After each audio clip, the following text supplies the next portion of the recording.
Good afternoon. I see a couple people joining. I'm just going to give a minute or two just to let other people kind of log on.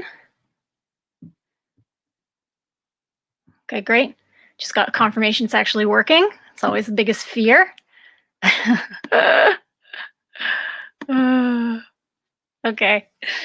Good afternoon, everyone. I'm Katie Hood. Currently, my title is Career Change Program Coordinator. Some of you know me from my time in puppy program, and with the amount of dogs in homes, I've been helping out staff in puppy. So before we begin, I want to remind you that every dog in every situation is different, and if you're having a specific issue with your puppy, you need to reach out to puppy program staff, as the advice contained within my presentation is generalized, and it may be different than the advice that might be given for your personal situation. This short live presentation is going to review working through nuisance behaviors and a few things we may need to be thoughtful of as a result of our new pandemic lifestyles.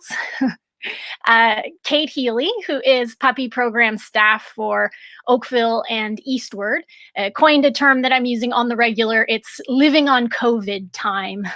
So that's sort of the theme for today, that we've got to teach our puppies a new time, so to speak.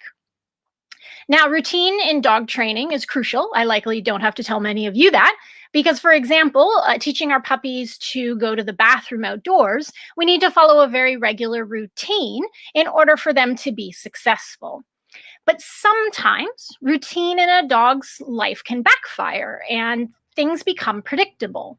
So maybe now we're at home, our routine isn't very different day to day, and you have the dog who knows 5 p.m. is dinner time. And at 5 p.m., they start whining. You try to ignore it, and then they start woofing, and you just cannot put up with the woofing.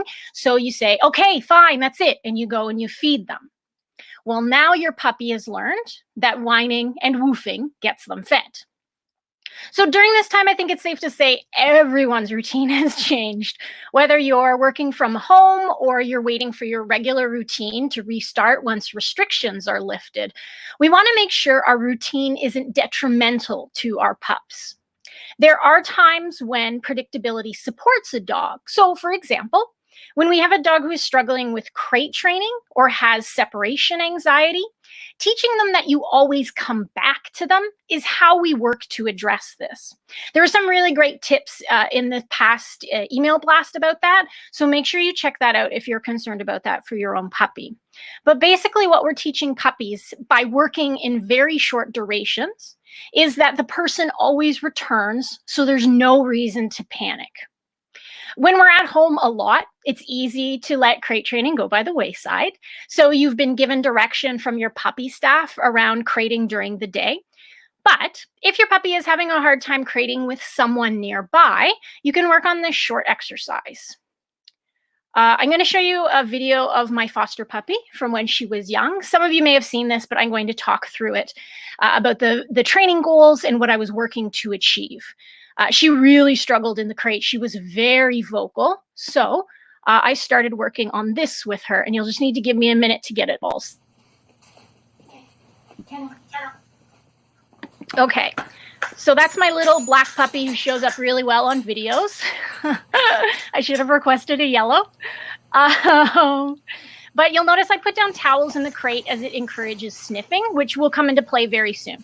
So what I'm doing is I'm sitting beside the crate, not in front of it. And I start by just quickly putting a piece of kibble on the floor of the crate before she started to scream, of course. And you'll see that I miss quite a few times. I'm just counting random short times in my head. 1 potato, 2 potato, kibble. 1 potato, kibble. 1 potato, 2 potato, 3 potato, kibble, that kind of thing. Because part of predictability is being too predictable. I want to work within my dog's ability, but not so predictable that I start to get demanding behaviors. Leave them wanting more. That's what we should all be thinking in dog training. So after a few rounds of rewarding for this calm behavior, you notice she starts to sniff at the ground where the kibbles were. And then I start rewarding for that. Right there. What I'm rewarding for is disengagement from me. So basically, if you're just hanging in the crate, not paying attention to me, bingo, you get paid with kibble. Kibble's just falling from the sky. What a dream come true. I'm trying to reward an alternate behavior, in this case, just calm exploration, which over time will replace the nuisance behavior of I'm sitting in a crate staring at you, which will lead to whining, barking, and so on. It's structured training without the kind of predictability that can create nuisance behaviors. And it's a really fine line that we need to walk sometimes. The other reason that the head down behavior is so important is because over time I wanted to reward a calm down. Just to clarify, at that point, my puppy was very young, coming up to 8 weeks, I believe. And I knew she would not be capable of laying down calmly in the crate yet, nowhere even near that. So to begin, I was just rewarding a head down, calm sniff / looking away from me, which over time, I develop into the whole body laying down and being calm. So once that behavior is established, just like a calm, either if you're able to get it down or even just a calm sit and relax in the crate, the other thing to work on is moving away from the crate so you don't have to be right beside them. If you're sitting in a chair, just move the chair further away by a few inches until you could be across the room tossing kibble in the crate, but you absolutely do need to work on your aim for that one. And I'm sure some of you who have worked with me have seen me fail at that a number of times. It's tricky. Now, I'm going to remind everyone of something that I hope you know off by heart by now, and that's the 3 Ds: duration, distance, and distractions. You can choose which part of this you want to work on with Puppy. In this video, I'm working on a variable duration, so it's not predictable enough to cause demanding behaviors. And then once I had a good duration, so maybe Puppy is calm enough that I can go up to 20 seconds between delivering kibble, I'm going to work on the distance factor of moving that chair away. But that means because I've increased distance, I need to go back in duration, and I'll have to return to feeding every few seconds because getting further away is going to be one of the more difficult parts for Puppy. Once I've worked at being further away, I can stay at that distance and try to increase the duration between tossed kibbles. Or I can start to vary the distance and keep duration at a range I know that they're totally bomb-proof at, like maybe between 1 to 7 seconds. When you've reached longer durations, like 30 seconds to a minute, this is when you can get more inventive. And also when it's easier to work into your routine. So like sitting there scrolling on your phone and tossing in kibble every 30 to 60 seconds, or watching Netflix and tossing in a kibble every time you cry watching Queer Eye, or every time Gordon Ramsay yells at someone on Hell's Kitchen, although your dog would be very overweight if you went by that scale. Yes, these are the things I'm doing in pandemic with my own dog. So, when does predictability hurt our training? When it results in demand behaviors, some of which I've reviewed, but let's delve a little deeper into this. I'll tell you that my foster puppy never ate a meal at the same time every single day, and therefore I never had a dog that demand barked at 5 p.m. to be fed. As I said, routine is crucial in training, but we also need dogs that are flexible in changes in routine. It's a constant balancing act, and I feel like you do need to give yourself some recognition that it can be frustrating for humans as well. Puppy staff have definitely heard of an increase in demanding behaviors, most commonly barking. So it would be a good idea to review how to address some of that now. We need to remember that a behavior a dog is performing is driven by the reward or the punishment they receive immediately after they do it. Behavior does not occur in a vacuum, meaning there are always a bunch of factors that affect why your dog does what they do. And sometimes we don't have the answer to that question. But most of the time, the reason why they do what they do is because it feels good. So sometimes those rewards don't have anything to do with what you're doing as a human. So again, using that barking example, barking feels good to dogs. It releases stress. Sometimes it's fun. And that's why it can be such a challenging behavior to influence. Because once they've barked, they think, that was great. I'm going to do it again. And sometimes what happens after the bark is of little consequence to them because they've already felt good from barking. Or alternatively, they bark and we talk to them. No, quiet, stop that, puppy, no, enough. Well, they've learned that barking got our attention and the focus is on them. So now they bark to get your attention, and you're in this vicious circle. I have lived this life. I get it. Honestly, that's probably the hardest one because it's so instinctual for us to talk to our dogs, to tell them to be quiet, or just somehow verbally respond to the barking. We need to remember the 3 Ps of working on demand behaviors: predict, preempt, prepare. Demand barking is predictable. It always happens around an event. So if we can predict the event, we can preempt the barking, and in the future, we can prepare for it. So for example, let's use the puppy barking for dinner every day at 5 p.m. You can do a number of things to change that habit. If your schedule allows it, you can take puppy out for a walk at 4:45 p.m. Go for a half-hour walk, then bring them back inside, put them in the crate, and get their dinner ready. This doesn't give them the time to practice demand barking for dinner.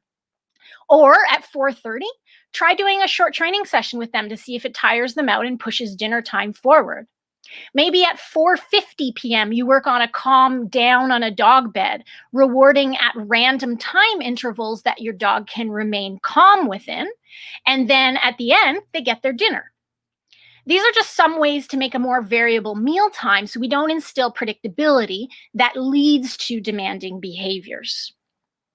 You can take that theory into any demand behaviors that your dog is performing. Another example would be dogs getting up on the furniture. Right now, you're home more often. They might want to be near you and put their paws up on the furniture, on a chair you're sitting on. And what do we instinctively do? We tell them off and we push them away. Well, puppy learns that if they go up on the furniture, you give them attention, and then you say off, and they've got your attention, and they're technically performing the behavior off correctly. And so now it's a win-win in your puppy's mind. Again, this is walking a fine line, okay? Because what if your pup jumps up? You say off and they don't try again. Then your puppy understands the off behavior and they didn't find the event rewarding. But if they do it once and then twice, and then it's multiple times a day, there is a self-reward in there. And that's what we're looking for. We're looking for in nuisance behaviors, are they increasing, staying the same, or decreasing? Sounds familiar, much like what we're looking for in pandemic numbers right now. I thought it all kind of came together for this weird time in our lives. So if we have a dog getting up on furniture multiple times, us directing them to off after they've gotten up is not a solution. If we go back to those 3 Ps, we can predict they're going to jump up. So we need to preempt that behavior by rewarding an alternate behavior for them to do. Something like laying in a different spot near the furniture they commonly jump up on. Or you can work on this setup to do an off exercise where you have puppy dragging a leash, walk over to the furniture, and if puppy's feet are on the ground, so they're not jumping on the furniture, you say off. Mark yes, and lead them away from the furniture with a food reward and make a really big deal about it. Lots of high-pitched, happy noises. Good job, good puppy. Quick little steps away and reward them away from the furniture instead of nearby it. So let me break down a few things about that exercise. The leash is dragging so that if they jump on the furniture, you can either step on the leash to prevent it or immediately remove them via the leash and you don't have to touch their body, which can be rewarding, right? You're feeding them away from the couch. I'd recommend on the spot you want them eventually to settle on to build a history of good things happen in this spot away from the furniture. And lastly, you're setting up this successful off behavior by capturing what you want. Instead of teaching them that little behavior chain of jump on the couch, get off, get attention over and over and over, it just helps break the cycle to show them what we want them to do. Jumping on the furniture is also a scenario where the 3-strike rule can come into play.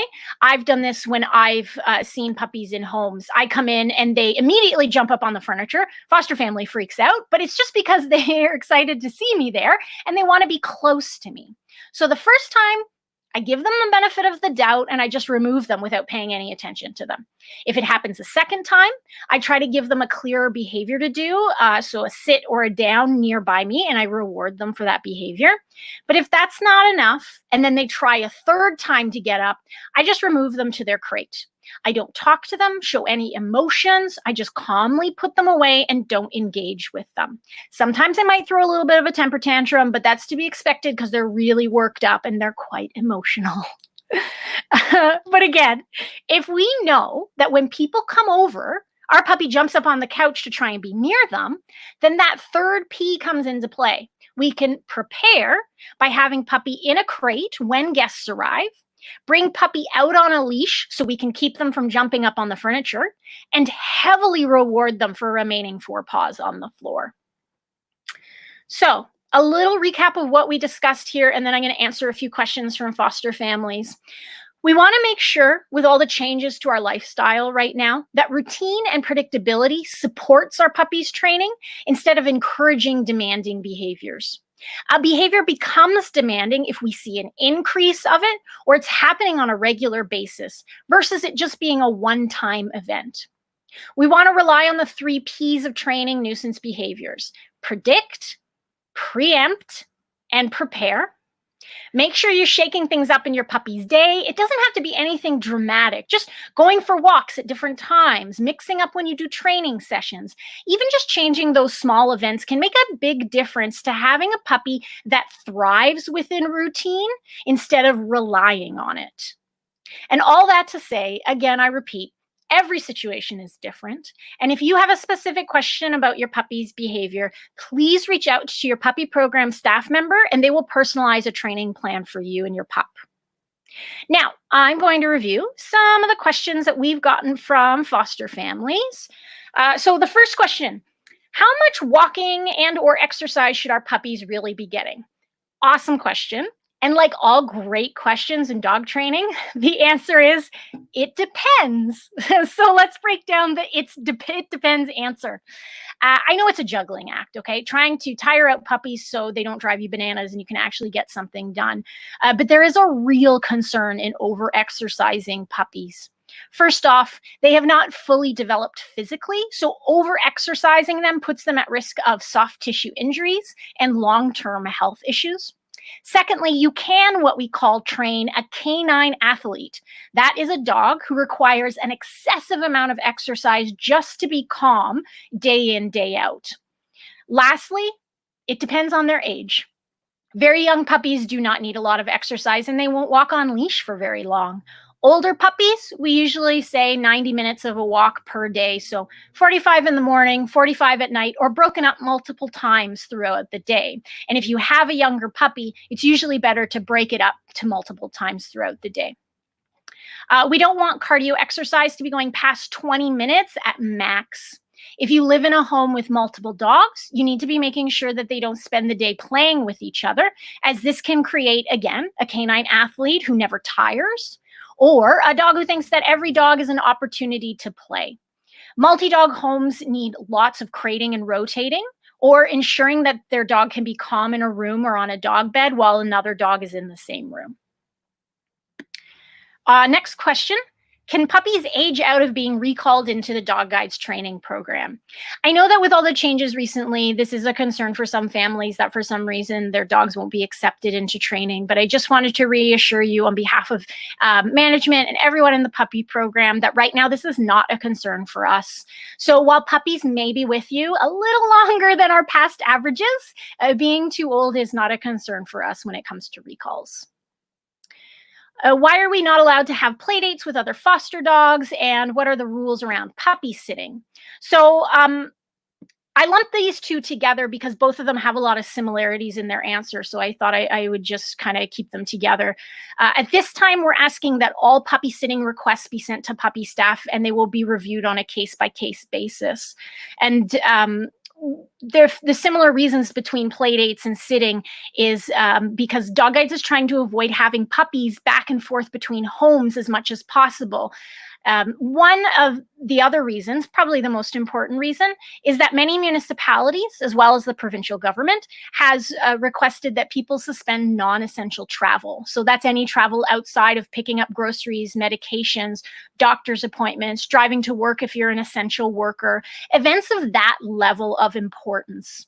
So that directive, as well as the exhaustive research and medical opinion of our head veterinarian, in turn informed our requests that families not continue playdates and minimize sitting. For playdates in particular, while you think it would be easy to socially distance, if dogs need to be separated during play, it's instinctual for us to jump in to remove the dog. And if two people go in to remove a dog, we're not 6 feet apart anymore, and we're putting people in jeopardy, and it's just unnecessary.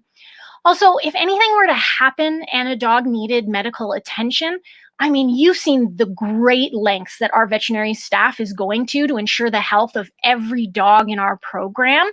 The last thing we need to be dealing with are any health issues from a play date gone wrong. So again, puppies just need to be staying put until you hear otherwise from us. I know it's difficult, but we really appreciate your attention to that during this time.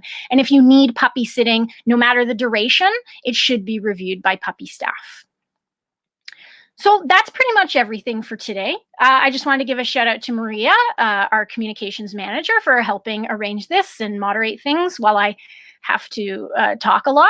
I want to thank Puppy Program staff, Kate Healy, Rachel Gallant, Allison Maxwell, and Sam Hobbs for all of the work that they do.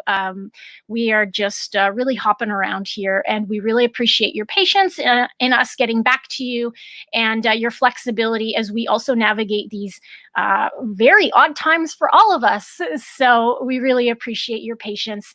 And again, any questions, just feel free to reach out to your Puppy Program staff. And otherwise, I'm going to try to figure out how to end this. Oh, there's a big button. I'll just hit that. Thanks so much, everyone. Have a great day.